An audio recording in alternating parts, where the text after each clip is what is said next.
Every year, millions of people around the world are faced with the trauma of natural and man-made disasters.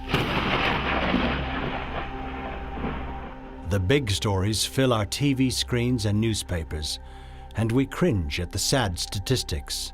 However, smaller events in faraway places often go unreported in our media. Hurricanes, typhoons, tornadoes, earthquakes, volcanoes, drought, flooding and wildfires take people by surprise, causing death, injury and disease.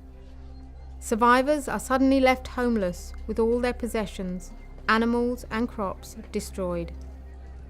Often the countries or regions hardest hit are those least able to cope or respond. With no emergency management program in place, with no immediate distribution of food, water, shelter or medical attention, survivors quickly become fatalities. Wars and ethnic conflicts cause people to flee their homes in search of safety for themselves and their families. The United Nations estimates that there are currently over 9 million people living in refugee status. That's the bad news.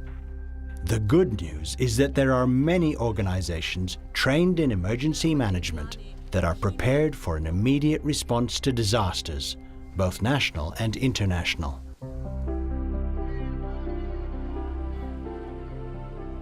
We've heard of the big organizations like UNHCR, UNICEF and the Red Cross, but there are many other relief agencies that work together to provide emergency interventions that save lives and help people get back to normal. ADRA UK is part of a worldwide network called the Adventist Development and Relief Agency. When disaster strikes, the local ADRA personnel and volunteers in the country affected are mobilised for immediate response. Locally stockpiled emergency supplies and resources are quickly supplemented by funds and donations that come in from other ADRA offices around the world. When a dam recently broke during the monsoon rains on the border of India and Nepal, ADRA Nepal was the first agency to provide medical attention to the refugee camps that sprang up in schoolyards throughout the region. With limited local resources, ADRA Nepal sent out an urgent request for assistance to the ADRA network. With the funds that were transferred, ADRA Nepal was able to provide vital services that saved lives.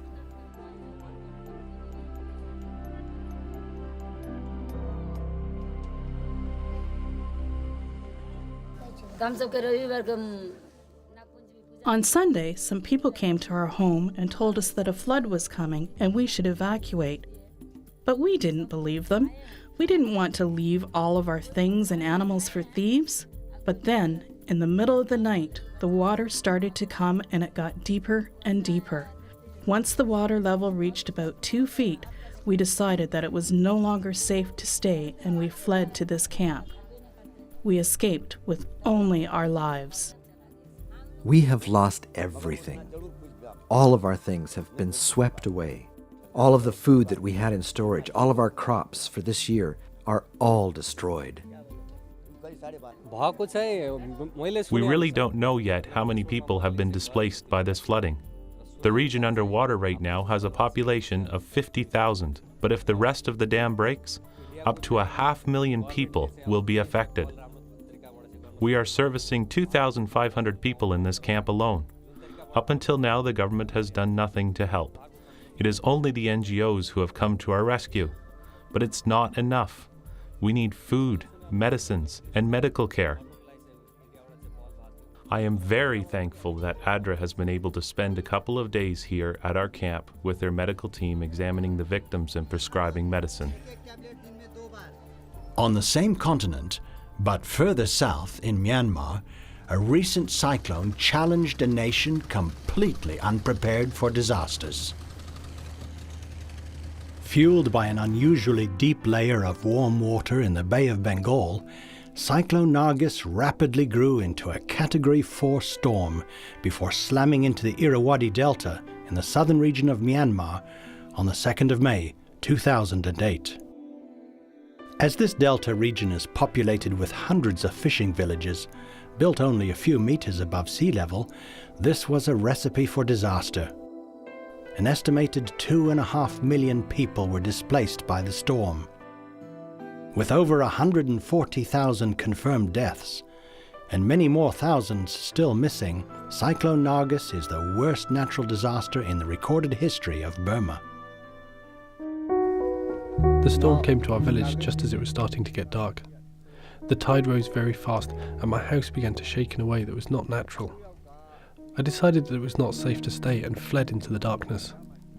Shortly after I left, my house completely collapsed. I made my way to a 2-story house located in the centre of my village. There were already 70 people assembled on the top floor of the building. The seawater was now very high, and it was not possible for me to go out and look for my children. To this day, I don't know what happened to them. I lost 11 children and grandchildren. I do not know where the storm took them or where their dead bodies lie. When Nargis came, many of the people in my village ran into the darkness to try and get away from the floodwaters.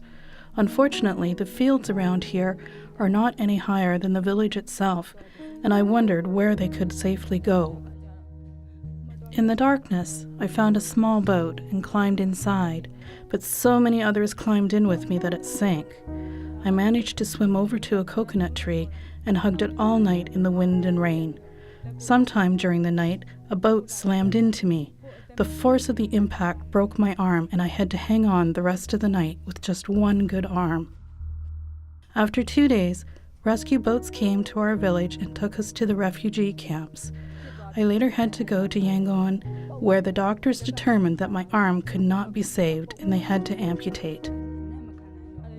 After I returned to my village, it was very difficult to start over. I had lost everything: my house, my business, and so many of my relatives and friends. All were gone. ADRA has been a big help to us and the people of our village. They have not only given us rice and other food items, but also provided us with tarpaulins and household kits so that we can cook our food and have some of the bare essentials. They have also provided us with jerry cans so that we can collect and store water. Thanks to ADRA, we can now stand up for our own lives. ADRA has been a great help to us. I don't know what we would have done without ADRA. I am so grateful for the support that they have given us. Even now, almost a year after the storm, I'm still living on food provided by ADRA.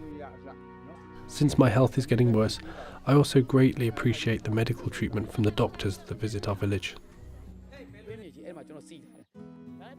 Because ADRA already had a presence in the Delta and had established trust with the government and local authorities, we were in a unique position to offer assistance immediately after Nargis struck. The storm surge had wiped out people's homes, crops, and all of the food that they had in storage. Almost all sources of pure water were contaminated. People were drinking coconut juice to survive. With our boats, we ferried food, water, and tarpaulins out to the villages. One of the most difficult things that we had to do was collect and bury the dead. From those very early days of initial response, the ADRA program has grown into an extensive recovery phase. We brought in many ADRA workers from other parts of the country and hired a number of others. Thanks to the overwhelming response of the worldwide ADRA network, we have been able to develop a far-reaching program that is helping whole communities rebuild their lives. Today, ADRA continues to provide emergency food assistance to almost 200 villages whose fields have been destroyed by the salt surge. ADRA is also helping rebuild communities by rehabilitating wells, cleaning ponds, planting trees, and helping to rebuild houses, roads, bridges, and schools. By providing fishing nets, agricultural tools, and livestock, we are helping people return to their livelihoods. Mobile clinics also bring much-needed medical care. Responding to Cyclone Nargis wasn't easy. as many aid agencies did not have a presence on the ground. Fortunately, ADRA Myanmar was already implementing development projects in the area and was able to quickly swing into action.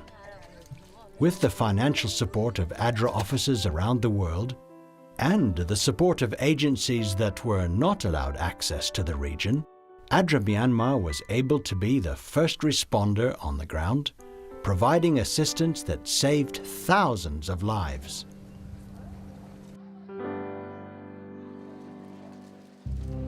Of course, relief and aid agencies are only able to respond because of the support they receive from individuals, corporations, and governments. As you partner with agencies like ADRA, you can save lives in times of disaster. The next time you hear of people suffering from some natural disaster, and you are moved by the images that flash across your TV or computer screen, please visit the website of your favorite aid agency and see how you can make a donation that will bring efficient and effective life-saving assistance. Together, we can bring hope in times of disaster.